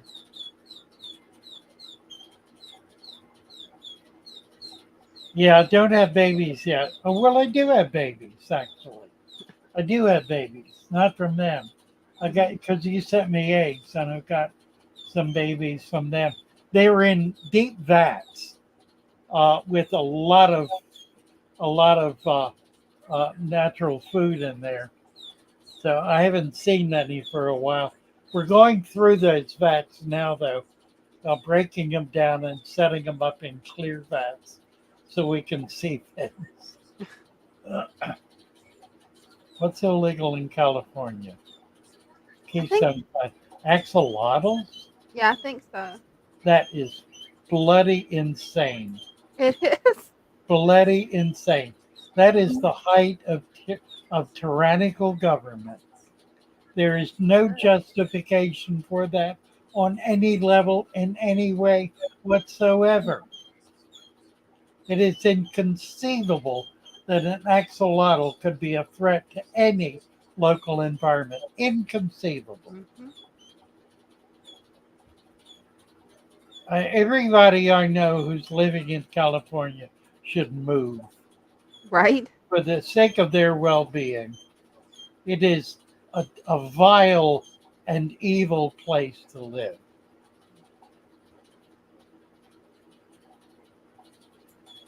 They're legal in Illinois. Yes, they're legal everywhere, as far as I know.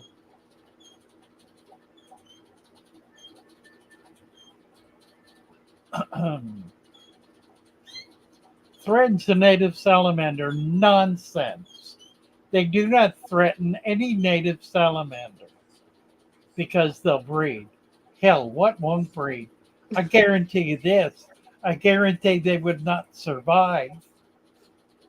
Where would they survive? How could they possibly survive? They will breed. Yeah, right. Unfortunately, politicians in California breed, and that's a real threat. They're the ones that need to be banned. Preach it, Father Fish. That was good. They're illegal in 5 states, Fox. It says, my God, how insane. How insane. It's hands down the most delicate of it. Axolotls are tiger salamanders. That's what they are. They are a tiger salamander. They are genetically identical to the tiger salamander. They have lived in isolation from sunlight and from being able to get out of the water for thousands of years. And so have developed a morphology that allows them to survive in cold, dark water. Other than that, they are a tiger salamander. Now, is the tiger salamander similarly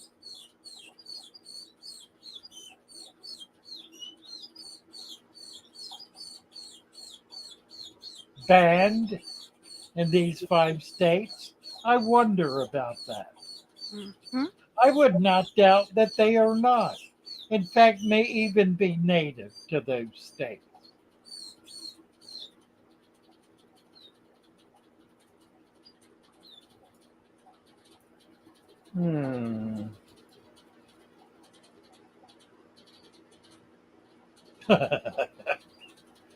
Jenny says, I'm staying here. I refuse to give up to these politicians. This is a beautiful place. And that's the hell of it. It really is a remarkable place, utterly so, that has been taken over by tyrants and criminals. The criminal class, that's the issue. The issue is very simple. We need to imprison, ban and imprison the criminal class. I was reading a piece just the other day about a major city on the Gold Coast, Malaysia, in which they established 3 principles. And the third principle, I'll go into the other 2. The third principle was to make corruption the most serious crime, and to search out and not just criminalize but take action against all forms of corruption, to prevent corruption from gaining any kind of foothold in their society. And it's been enormously effective. That's what I thought you was going to say. We need to do that here. We need to make corruption a Class A felony, punishable by, if it is political corruption, life in prison without possibility of parole. It should be taken just that serious because it is a violation of every single citizen's rights. And corruption in the private sector needs to be treated equally as severely. Yeah. Public corruption Now, to do that, we need attorneys, states attorneys and federal attorneys that are themselves not corrupt. And therein lies the difficulty. Mhm. We have become a culture, a society, utterly and thoroughly corrupted on every level and every aspect of our corporate being. Yeah, we have. And that's what's wrong. That's what's wrong with this country. It is morally and ethically corrupt and accepts that corruption as the norm. Yeah. What used to be unacceptable when I was a kid, now, that's not corruption, that's just normal. And it's horrible to see how much things have changed just in my lifetime. It's horrible. Uh, Zohari is saying if I use sand, they tend to easily get dug by the fish. Some gravel, small gravel, seems better for my snakehead behavior. That's interesting. Snakeheads are not really a digger. Um, but yeah, I found that using like river pebble on top of sand will prevent a lot of that kind of activity. A snakehead and other similar fish, they're not really diggers so much as they're not burrowers, in other words. They're not trying to dig. They're looking for food on the surface of the substrate. And so if you have a deep food web or if you have a half an inch of gravel, they'll work that to try to find worms and other edibles.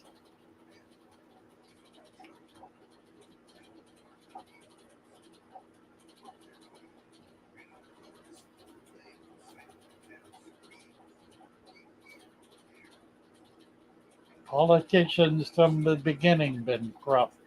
Yeah, afraid you're right about that.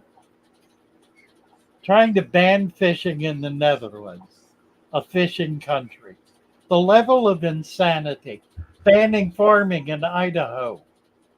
Right? Banning farming in Idaho.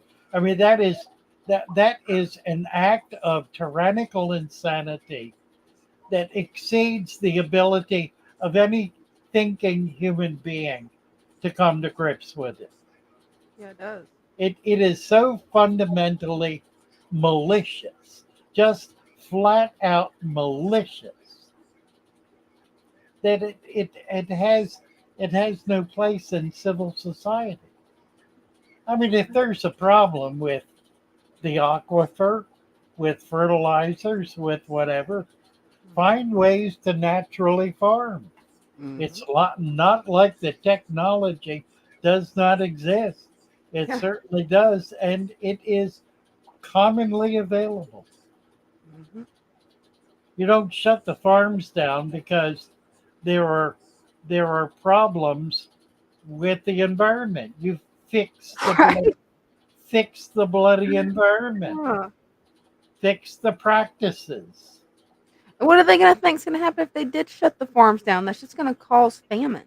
I mean, I don't think people realize that farming is where the food comes from. I That's don't you know think they get it. the problem is that many of these new world order politicians Mhm. are actively seeking to achieve famine and substantial reduction of the human population. They are utterly demonic, Right? utterly demonic. Got a goldfish at the fair when I was little. They lasted a couple of years. I don't know how.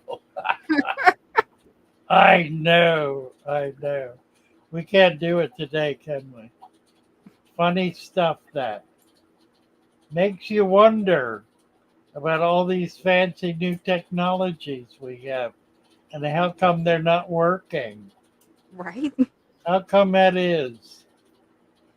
But the snail darter, Skies blue, not clear. Fan water next. Right, fan water. What are we doing time-wise? Wow. We are over, we're 10 minutes over. Yeah, we are. We have burned our bridges here. They want the water for lithium cobalt mines. There you go. Banning farming for lithium cobalt mines. Amen to that. All right, my dears. It is a joy to be with you. How many do we have here? 82. Yeah, we're in the 80s now, pretty routinely. We usually have 1,000 people in and out. At any one point in time, it's 80 to 100. Wonderful to be with you. Love you all. Join us on Wednesday. We'll be back on Wednesday. Let's see if I can get see if I can get my song up. I don't know if it's still. I don't think it is. I'm gonna have to find it again. Yeah, I found it. I found it. I'm gonna get back to it. Let's see. Now I need to do one more thing to make this happen. And that is to find it in the list. And there it is. And there it is. Hey, awesome. And there it is. As they swim about their home, I love my little fishies. As they swim about their home, when the sunlight shines upon them, and their colors begin to go high, and drawn into a world where my heart longs to go. I imagine scenes of beauty, I feel the warmth of love. I love my little fishes as they swim about their home. I have traveled the world over, but never found the peace that comes from watching my fishies as they swim about their home. My heart is happy and I am content to sit and watch them swim. I will not be alone while these fishies are in my home. When the sunlight shines upon them and their colors begin to glow, I am drawn into a world where my heart longs to go. I imagine scenes of beauty and feel the warmth of love. I love my little fishes as they swim about their home.